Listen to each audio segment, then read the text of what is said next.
Assalamualaikum warahmatullahi wabarakatuh. Perkenalkan, nama saya Jen Saika dari kelas 2B2 dengan nomor NIM 222030101. Di sini saya akan menjelaskan tentang tren dalam bidang pariwisata. Di sini saya mengambil dua topik, yaitu digitalisasi layanan perjalanan dan yang satu lagi adalah wisata berkelanjutan. Yang pertama adalah tentang digitalisasi layanan perjalanan. Digitalisasi perjalanan mengacu pada transformasi dan penggunaan teknologi dalam menyediakan, mengelola, dan meningkatkan layanan-layanan terkait perjalanan. Ini mencangkup berbagai aspek seperti pemesanan tiket secara online, reservasi hotel melalui aplikasi atau situs web, terus juga informasi perjalanan real time, terus juga pembayaran digital, dan integrasi sistem untuk menyediakan pengalaman yang lebih efisien dan nyaman bagi pelanggan. Terus apa sih latar belakang dari digitalisasi layanan perjalanan dalam pariwisata ini? Yang pertama yaitu adanya penetrasi internet yang semakin luas. Penetrasi internet yang semakin luas di seluruh dunia telah mengubah cara orang mencari informasi dan merencanakan perjalanan mereka. Akses mudah ke internet memudahkan wisatawan untuk mencari, membandingkan, dan memesan layanan perjalanan secara online dari mana saja dan kapan saja. Yang kedua adalah perkembangan teknologi. Mesin pencari dan situs perbandingan harga telah memungkinkan wisatawan untuk mencari harga terbaik dan menemukan penawaran terbaik untuk tiket pesawat, akomodasi, dan paket liburan. Ini mendorong persaingan di antara penyedia layanan dan meningkatkan transparansi harga bagi konsumen. Yang ketiga yaitu adanya perkembangan teknologi. Digitalisasi telah memaksa perubahan dalam model bisnis di industri pariwisata. Perubahan tradisional seperti agen perjalanan fisik harus beradaptasi dengan memperluas kehadiran online mereka dengan bermitra dengan platform digital. Di sisi lain, platform digital seperti Airbnb atau Booking.com telah mengubah cara wisatawan mencari dan memesan akomodasi. Nah, yang ketiga ada perkembangan digitalisasi layanan perjalanan dalam pariwisata saat ini. Yang pertama yaitu pemesanan dan pembayaran online. Pengguna dapat dengan mudah memesan tiket pesawat, kereta api, atau akomodasi seperti hotel dan penginapan melalui situs web, aplikasi mobile, atau platform online lainnya. Selain itu, pembayaran juga dapat dilakukan secara elektronik menggunakan kartu kredit, dompet digital, atau transfer bank online. Yang kedua, adanya kemudahan mengakses informasi melalui aplikasi. Aplikasi mobile telah menjadi alat utama bagi wisatawan untuk merencanakan, mengelola, dan mengikuti perjalanan mereka. Aplikasi ini tidak hanya memungkinkan pengguna untuk memesan tiket dan akomodasi, tetapi juga memberikan informasi tentang atraksi wisata, tempat makan, dan aktivitas di destinasi yang mereka kunjungi. Yang ketiga ada personalisasi dan rekomendasi. Penyedia layanan perjalanan semakin menggunakan data pengguna untuk memberikan rekomendasi yang dipersonalisasi. Ini dapat mencakup rekomendasi akomodasi berdasarkan referensi sebelumnya, saran tentang tempat wisata yang sesuai dengan minat, atau penawaran spesial yang disesuaikan dengan pengguna. Lalu apa sih dampak dari digitalisasi layanan perjalanan dalam pariwisata ini? Ada dua dampak, yaitu dampak positif dan dampak negatif. Yang pertama yang akan dibahas adalah dampak positif. Yang pertama yaitu akses lebih luas dan global. Digitalisasi memungkinkan usaha perjalanan wisata untuk menjangkau pasar yang lebih luas secara global. Mereka dapat menawarkan layanan mereka kepada pelanggan dari berbagai negara tanpa terbatas oleh batas geografis. Yang kedua ada efisiensi operasional. Otomatisasi proses seperti pemesanan pembayaran dan manajemen inventaris mengurangi biaya operasional dan meningkatkan efisiensi. Ini dapat mengoptimalkan sumber daya dan waktu yang digunakan dalam pengelolaan perjalanan.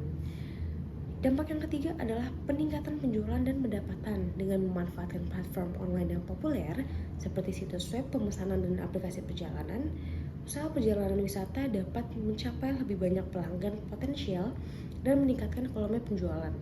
Ini juga membuka peluang untuk menawarkan paket dan layanan tambahan kepada pelanggan. Nah, yang selanjutnya adalah dampak negatifnya. Yang pertama ada persaingan yang ketat.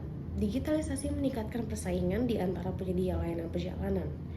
Perusahaan harus bersaing dalam hal harga, kualitas layanan, dan inovasi teknologi untuk mempertahankan atau meningkatkan pangsa pasar mereka. Yang kedua ada ketergantungan pada platform digital. Meskipun platform digital dapat memberikan manfaat besar, usaha perjalanan juga rentan terhadap perubahan kebijakan atau algoritma dari platform tersebut yang dapat mempengaruhi visibilitas dan kinerja bisnis mereka. Nah, yang selanjutnya adalah tren wisata berkelanjutan. Apa sih wisata berkelanjutan? Istilah wisata berkelanjutan dalam pariwisata merujuk pada pendekatan atau praktik yang bertujuan untuk menjaga atau meningkatkan keberlanjutan lingkungan, budaya, dan ekonomi dari destinasi wisata. Konsep ini muncul sebagai respons terhadap dampak negatif yang dihasilkan oleh industri pariwisata terhadap lingkungan dan masyarakat setempat seperti degradasi lingkungan, kerusakan budaya, dan ketimpangan ekonomi. Terus apa sih latar belakang dilakukannya tren wisata berkelanjutan dalam pariwisata ini? Yang pertama ada pengaruh sosial dan budaya. Peningkatan jumlah wisatawan seringkali menimbulkan tantangan bagi budaya dan tradisi lokal. Kesenjangan sosial juga dapat muncul antara manfaat ekonomi yang diperoleh dari pariwisata dan kondisi hidup masyarakat setempat. Mempertahankan dan menghormati warisan budaya dan tradisional menjadi penting untuk memastikan keberlanjutan keberadaan masyarakat lokal. Yang kedua ada tuntutan pasar dan preferensi, yaitu wisatawan semakin menyadari pentingnya melindungi lingkungan dan mendukung komunitas lokal saat mereka berpergian. Permintaan akan pengalaman wisata yang bertanggung jawab dan berkelanjutan semakin meningkat, mendorong perusahaan pariwisata untuk mengadaptasi praktik mereka. Nah, bagaimana sih perkembangan wisata berkelanjutan dalam pariwisata saat ini? Yang pertama yaitu pengelolaan destinasi berkelanjutan. Banyak destinasi telah mengadopsi strategi pengelolaan dan berkelanjutan yang mencakup pemantauan dan pemulihan lingkungan, pengelolaan kunjungan yang berkelanjutan, serta pemberdayaan ekonomi lokal. Contohnya termasuk pengurangan limbah, penggunaan energi terbarukan, dan pelestarian ekosistem alam. Yang kedua ada sertifikasi dan standar berkelanjutan. Program sertifikasi seperti Green Globe, EarthCheck, atau LEED telah membantu mengidentifikasi dan mempromosikan praktik berkelanjutan di industri pariwisata.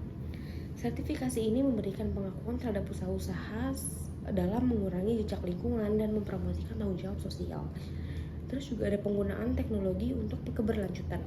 Teknologi terus berkembang untuk mendukung kegiatan pariwisata berkelanjutan. Contoh inklusi sensor untuk pemantauan lingkungan, aplikasi mobile untuk edukasi dan kesadaran lingkungan, serta penggunaan solusi digital untuk efisiensi operasional dan manajemen sumber daya. Terus dampaknya apa sih dari wisata berkelanjutan ini? Sama ada dua juga, yaitu dampak positif dan negatif. Yang pertama adalah dampak positif dari wisata berkelanjutan adalah pelestarian lingkungan. Praktik wisata berkelanjutan berkontribusi pada pelestarian lingkungan alam, misalnya penggunaan energi terbarukan, pengelolaan limbah pabrik, dan perlindungan terhadap ekosistem alami membantu meminimalkan dampak negatif terhadap lingkungan. Yang kedua ada pemberdayaan ekonomi lokal. Wisata berkelanjutan dapat membantu membangun ekonomi lokal dengan menciptakan lapangan kerja, mempromosikan produk dan jasa lokal, terus juga serta meningkatkan pendapatan masyarakat setempat. Ini dapat mengurangi kemiskinan dan meningkatkan kesejahteraan sosial di daerah wisata. Terus yang ketiga ada pelestarian warisan budaya. Melalui pendekatan yang menghormati budaya dan tradisi lokal, wisata berkelanjutan membantu dalam pelestarian warisan budaya suatu destinasi. Ini termasuk pendukungan terhadap kegiatan budaya tradisional, peningkatan kesadaran tentang nilai-nilai budaya, dan partisipasi komunitas dalam pengelolaan warisan mereka. Lalu dampak negatifnya apa sih? Yang pertama ada komersialisasi budaya. Dalam upaya untuk memenuhi ekspektasi wisatawan, budaya lokal seringkali mengalami komersialisasi yang dapat mengubah atau mengurangi keasliannya. Ini dapat mengancam warisan budaya yang unik dan mengurangi identitas budaya suatu destinasi. Yang kedua adalah ketergantungan ekonomi. Daerah yang terlalu tergantung pada pariwisata dapat menjadi rentan terhadap fluktuasi pasar, bencana alam, atau perubahan politik yang dapat mempengaruhi jumlah kunjungan wisatawan dan pendapatan ekonomi lokal. Dan yang selanjutnya contoh perusahaan perjalanan wisata yang menerapkan inovasi unik dalam bisnisnya. Di sini saya ambil contoh Intrepid Travel. Intrepid Travel adalah perusahaan perjalanan wisata yang berfokus pada keberlanjutan, kebudayaan lokal, dan petualangan yang bertanggung jawab. Mereka telah mengadopsi inovasi dengan menyediakan pengalaman wisata yang berdampak rendah secara lingkungan dan meningkatkan kesadaran tentang keberlanjutan di antara wisatawan mereka. Nah, Ini ada beberapa inovasi yang dilakukan oleh Intrepid. Yang pertama, ada pengurangan dampak lingkungan. Intrepid berkomitmen untuk mengurangi dampak lingkungan seperti dari operasi mereka. Mereka menggunakan transportasi umum, mengurangi penggunaan plastik sekali pakai, dan mendorong penggunaan energi terbarukan di fasilitas mereka. Selain itu, mereka juga bekerja sama dengan komunitas lokal untuk meningkatkan pemahaman tentang praktik berkelanjutan. Yang kedua, ada pemberdayaan komunitas lokal. Intrepid aktif dalam mendukung ekonomi lokal dengan mempromosikan homestay, restoran lokal, dan pengrajin kerajinan tangan setempat. Hal ini membantu memastikan bahwa manfaat ekonomi dari pariwisata juga dirasakan oleh masyarakat lokal, sehingga meningkatkan keberlanjutan dan kemandirian ekonomi lokal. Yang ketiga, ada pendidikan dan kesadaran wisatawan. Intrepid tidak hanya menawarkan pengalaman petualangan yang unik, tetapi juga berfungsi sebagai agen untuk meningkatkan kesadaran tentang keberlanjutan di antara wisatawan mereka. Mereka juga menyediakan informasi dan pelatihan kepada wisatawan tentang cara meningkatkan dampak positif mereka, seperti cara mengurangi jejak karbon mereka selama perjalanan. Terus ada kemitraan dengan organisasi lingkungan. Intrepid juga bermitra dengan organisasi lingkungan dan berkonservasi untuk mengelola destinasi yang sensitif secara lingkungan. Mereka bekerja sama dengan proyek-proyek konservasi alam, restorasi habitat, dan pendidikan lingkungan untuk mempromosikan keberlanjutan jangka panjang dari destinasi pariwisata. Terus yang terakhir, ada inovasi dalam pengalaman wisata. Intrepid Travel terus mengembangkan produk dan pengalaman wisata yang berfokus pada petualangan yang bertanggung jawab dan budaya lokal.